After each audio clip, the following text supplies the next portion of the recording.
Assalamu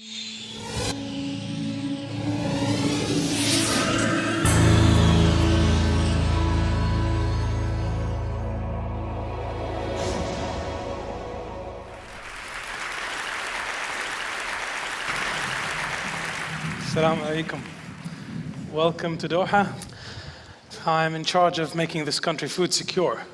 That is my job for the next 2 years, to design an entire master plan, and then for the next 10 years to implement it.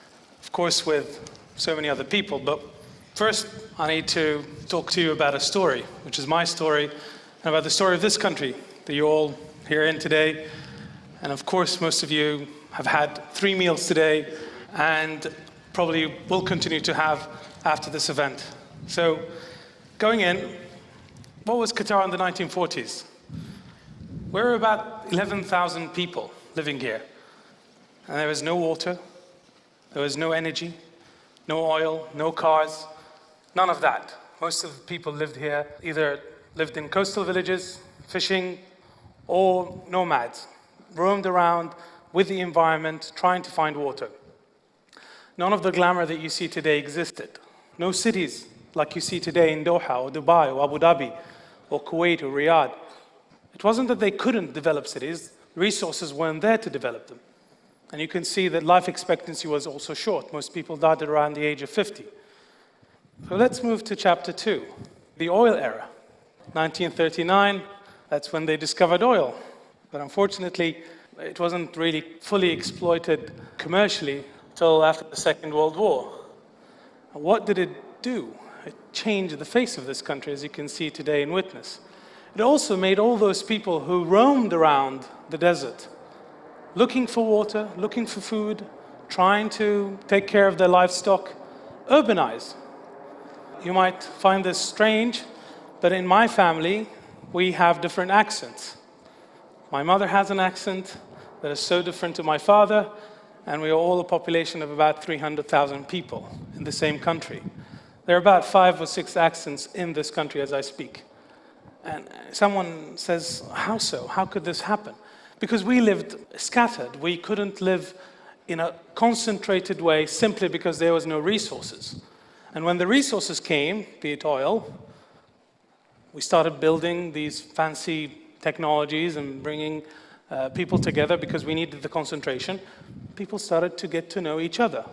And we realized that, well, there are some differences in accents. So that is the chapter 2 of the oil era. Let's look at today. And this is probably the skyline that most of you know about Doha.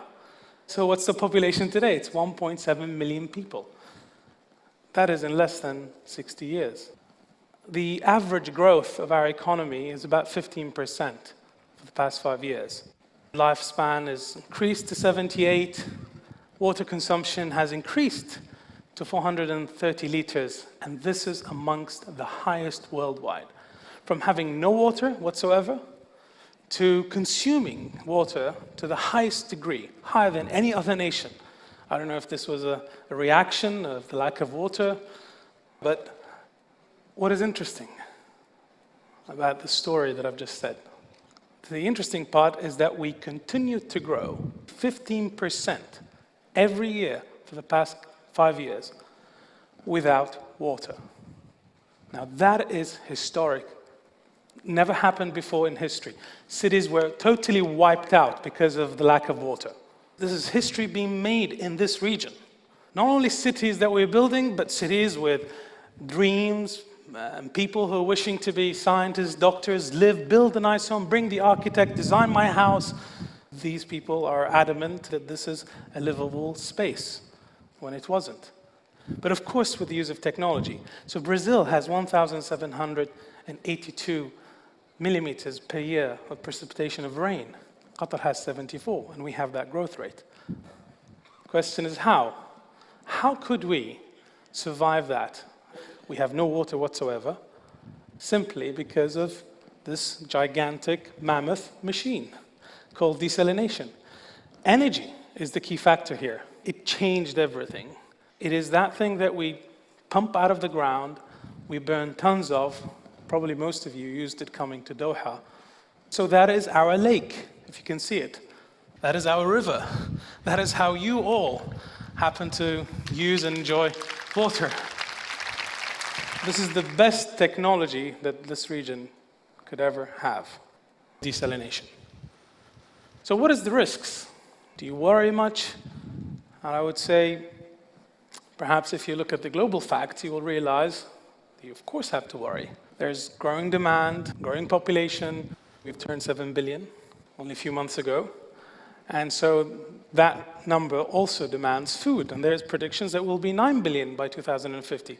So a country that has no water has to worry about what happens beyond its borders. There's also changing diets. By elevating to a higher socioeconomic level, they also change diet. They start eating more meat, so on and so forth. On the other hand, there's declining yields because of climate change and because of other factors. And so someone has to really realize when the crisis is going to happen. This is the situation in Qatar, for those who don't know. We only have 2 days of water reserve. We import 90% of our food, and we only cultivate less than 1% of our land. The limited number of farmers that we have been pushed out of their farming practices as a result of open market policy and bringing the bigger competitions, et cetera, et cetera. So we also face risks. And these risks directly affect the sustainability of this nation and its continuity. The question is there a solution? Is there a sustainable solution? Indeed, there is. This slide sums up thousands of pages of technical documents that we've been working on over the past 2 years. Let's start with the water. So we know very well, I've showed you earlier, that we need this energy. So if we're going to need energy, what sort of energy? A depletable energy, fossil fuel? Or should we use something else? Do we have the comparative advantage to use the other sort of energy? And I guess most of you by now realize that we do, 300 days of sun. And so we will use that energy, renewable energy, to produce the water that we need. And we will probably put 1,800 megawatt of solar systems to produce 3.5 million cubic meters of water. And that is a lot of water. And that water will go then to the farmers, and the farmers will be able to water their plants, and they will be able then to supply society with food. But in order to sustain the horizontal line, because these are the projects, these are the systems that we will deliver, we need to also develop the vertical line, system sustenance, high-level education, research and development, industries, technologies to produce these technologies for application, and finally markets. But what gels all of it, what enables it, is legislation, policies, regulations. Without it, we can't do anything. So that's what we're planning to do. Within 2 years, we should hopefully be done with this plan and taking it to implementation.